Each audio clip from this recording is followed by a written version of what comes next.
ধারণা জীবনের শেষ পর্যায়ে চলে আসছি। আমার খুব ইচ্ছা একটা টেকনিক্যাল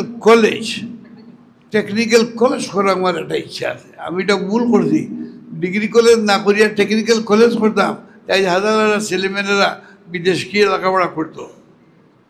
এত ডিমান্ডে আমি জানতাম না। আমি জিজ্ঞাসা করলাম, আর সুরমা নদীর দক্ষিণ পাড়ের টেকনিক্যাল স্কুল ছিল, এটা এখন হয়ে গেছে কলেজ। আমারে বলে এক ছেলে, স্যার এখানে 38,000 ছাত্র লেখাপড়া করে।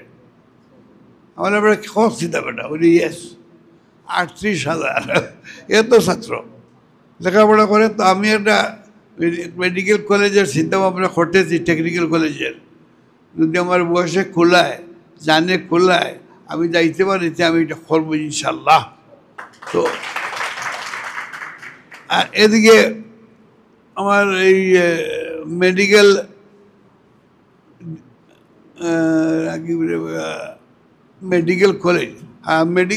কলেজকে আমি কনভার্টেড ইন্টু এ ইউনিভার্সিটি করতে চাই, কিন্তু অনেকে বাধা বিপত্তি দেয়।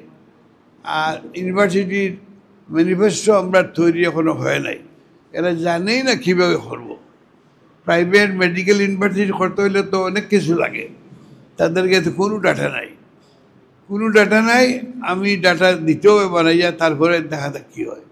আমি এটা চালিয়ে যাইতেছি যাতে এটা ইউনিভার্সিটিতে রূপান্তরিত হয়। এটা হবে ইনশাল্লাহ পর্যায়ক্রমে। তো আমি একটার পর একটা করিয়ে চাইতেছি, কিন্তু অনেক সাহায্যর দরকার,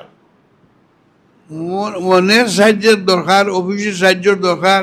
ফাইল অকল অফিসে আটকে যায়, এক টেবিল থেকে আর টেবিলে যাইতে 6 মাস লাগে। এটা আপনারা সবাই জানেন, কিন্তু এক্সপ্লেন করবার কোনো দরকার নাই। তো গতানুগতিক দিন চলিয়া যার, অশান্তি বাড়ের।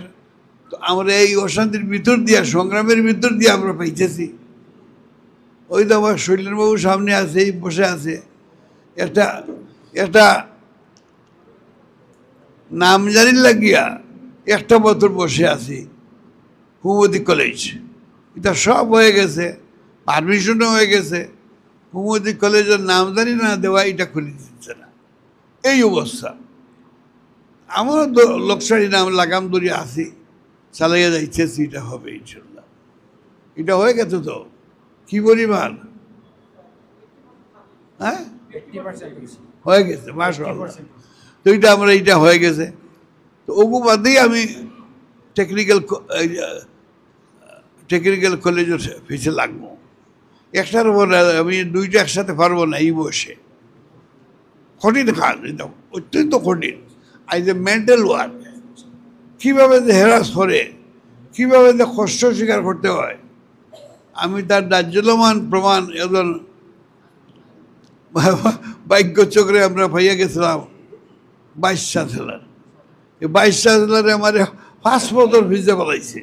এই 5 বছরে উর্দু করে যাইতো, আইজ ইউনিভার্সিটি আরও উর্দু হইতো। আর এটা এখন আবার চলছে সুন্দরভাবে হয়েছে। আমাদের সম্মানিত ডিনকল আছেন এখানে, তারা খুব সুন্দরভাবে চালিয়ে দিতেছেন। এটা যেভাবে চালিয়ে যায় যে ডিগ্রি কলেজ সবার উপরে আমরা চলে যাবো ইনশাল্লাহ। এটা ভালো হবে। তো সবাই সাহায্য চাই, সাহায্য ছাড়া উপায় নাই। টাকার দরকার নাই, টাকা এমনি আসবে। এই সাপোর্ট লাগবো, সাপোর্ট হইলে এটা হয়ে যাবে। তো আপনারা এত কষ্ট করিয়া শীতের সময় আসছেন, শীত বারে আমি আর কথা কইতে চাই না। আপনাদের সামরিক সহযোগিতা, সহানুভূতি, সমর্মিতা আমি চাইলে আমি এগিয়ে দেব। এই বয়সে আমি এগিয়ে দেব।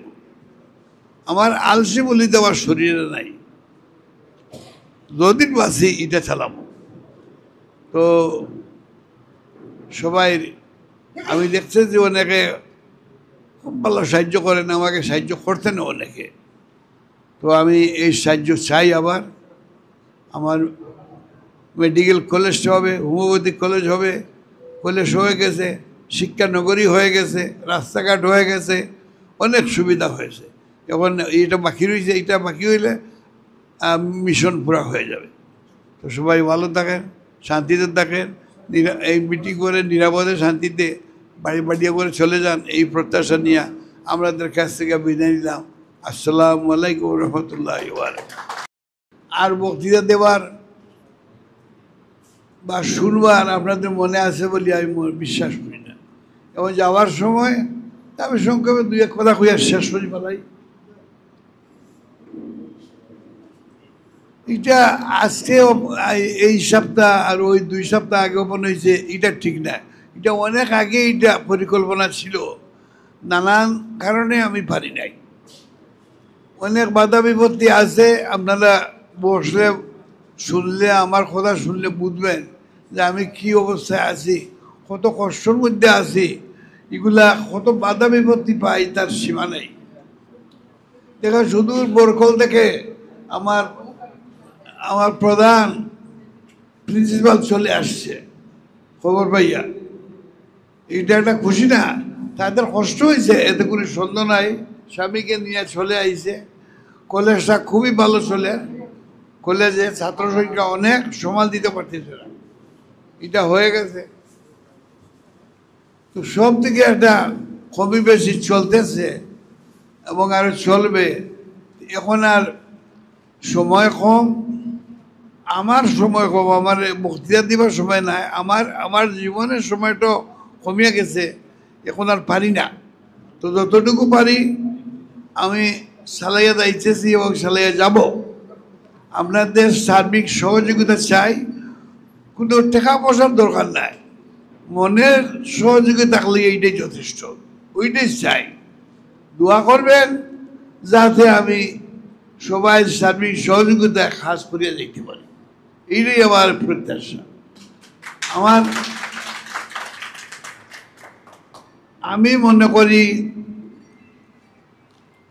এই মিউজিয়াম যে হয়েছে এটা আপনাদের জন্য, আমার জন্য কিছু না। আমি করি না করি কিছু আসে যায় না। আমার রেজাউল করিম যে ভাষণ দিল, এটা তো ভাষণ নাই, এটা তো সাংঘাতিক সকল কইছে, তার ভিতরে আছে পাত্তা দেয় নাই। হয়তো তারকে গাড়ি ছাপাইয়ে দিব, এটা ওখান থেকে আমি তার গাড়ি ছাপাইয়ে দিব। এটা এই জন্য মিউজিয়ামে ঢুকিয়া এগুলা রিসার্চে আসে, রিসার্চে আসিয়া এইটারে ডেভেলপ করে, পারবেনি? সাহায্য করতে হবে। এটা আমার লাগি না, দেশের মানুষের লাগে। সাহায্য করিয়া এইটার রিসার্চে আগে নিতে হবে। আগে নিলে এটা উত্তর উন্নতি লাভ করবে, এলাকার মানুষ বেনিফিট হবে। হ্যাঁ, এই রিসার্চটা করেই হইছে। এখন তো কিছুই নাই, মাত্র কয়েকটা ছবি লটকাইছি, অসংখ্য ছবি, অসংখ্য জিনিসপত্র আমার কাছে রইয়া গেছে। সে মাত্র শুরু করছে, সপ্তাহ 10 দিন হইল, লটকাইছে, বাকিগুলো আবার লটকাইব। ক্রমান্বয়ে চলবে এটা। এই জায়গাতে কিছু বেড়া, এটার থেকে আরো 10 গুণ জায়গা বড় দরকার। এত জায়গা আমার কাছে আছে, এত সামান লটকাইবার আছে, আস্তে আস্তে করব। তো আপনারা দাওয়াত রইল, ক্রমান্বয়ে কেন আসবেন, দেখবেন, শুনবেন, বুঝবেন, অনুভব করবেন, অভিজ্ঞতা অর্জন করবেন এবং অভিজ্ঞতা জনগণকে দেবেন, এই আমার আশা।